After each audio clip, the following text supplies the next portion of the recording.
Today what we'd like to learn about is speed and velocity. I want to make sure you know how to calculate speed. I want to make sure you totally understand what speed means.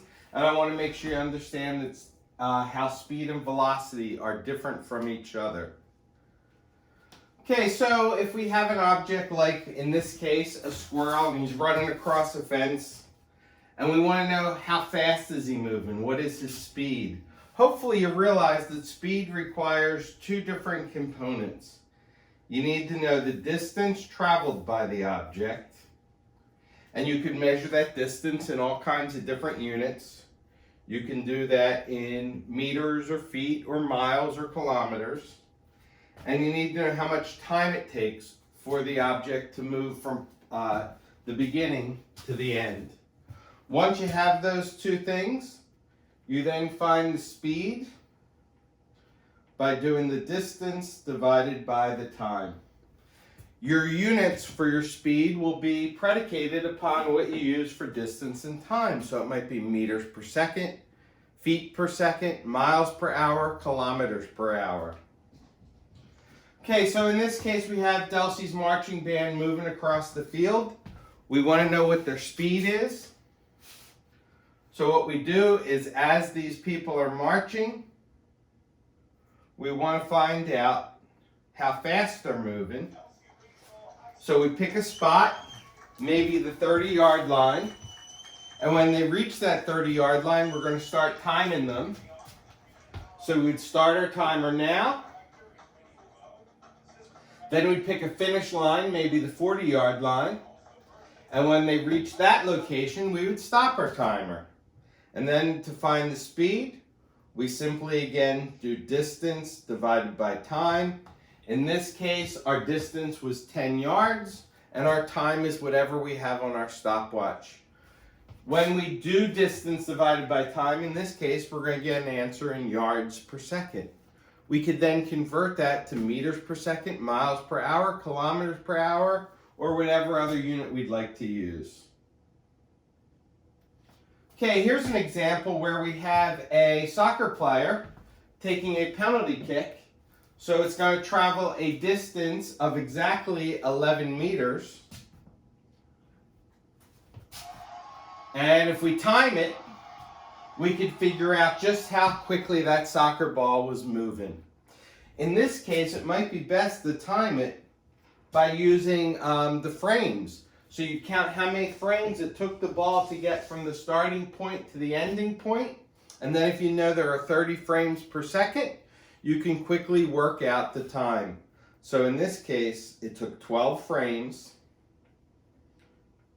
30 frames equals a second. So you put your 30 on the bottom. You put your 1 second up top. And when you do 12 divided by 30, you get your time. That's how much time it took the ball to move. Again, measured more accurately than with a stopwatch because we can watch the video frame by frame. Again, to find the speed, we simply take the distance, which was 11 meters, divided by the time, which comes out to be 0.4 seconds.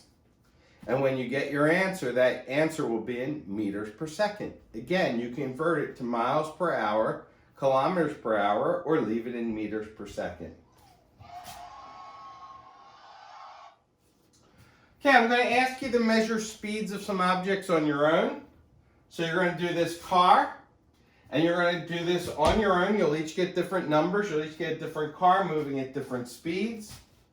So what you do is start your stopwatch when the car hits the 0 meter mark, and then stop your car after it's traveled a set distance.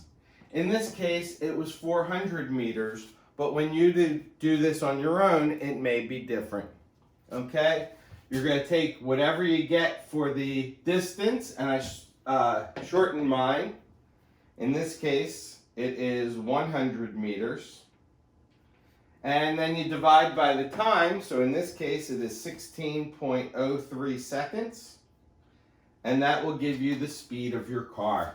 Simple, distance divided by time. Again, most times when you're communicating speed, you're going to have to convert into a unit that the audience who's listening to you needs to hear, wants to hear. So maybe in this country, you might want to get your speed in miles per hour. So you take whatever you get for your original number, and I'll just make up a number. Let's say it comes out to be 10 meters per second. You then want to convert it to miles per hour. So you convert the meters to miles. It tells you that 1,609 meters is 1 mile. You then have to convert the seconds into hours. So we know 60 seconds equals 1 minute. And we know that 60 minutes equals 1 hour. So by factor labeling, we're able to turn the meters into miles, and we're able to change the seconds into minutes and the minutes into hours. And this would give us our final answer, which come out around 22.4 miles per hour. So be able to convert. Here's a nice chart. If you'd like, you could copy this down or just refer back to this later. Okay? It'll help you convert into whatever unit your audience needs to work in. The final idea I'd like you to know today is the difference between speed and velocity. And the difference between speed and velocity is that velocity includes a direction. It's not just how fast you're moving, but it's how fast you're moving and the direction in which you are moving. So in this case, we have a radar system set up at an airport, and we're going to try and get the velocity of the airplane. So as it sweeps around, we want to keep a lookout for our airplane, and we want to see if we can find out where this airplane actually is located. So there it is. We got the airplane. It's about 10 kilometers from the airport. We can see now the airplane again is about 15 kilometers from the airport.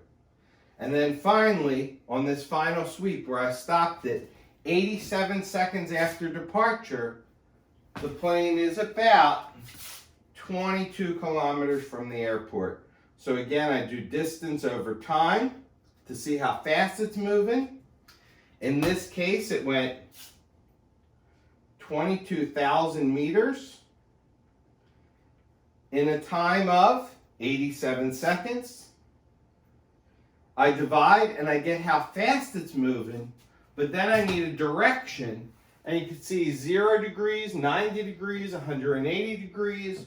We're somewhere between 210 and 240, much closer to the 210.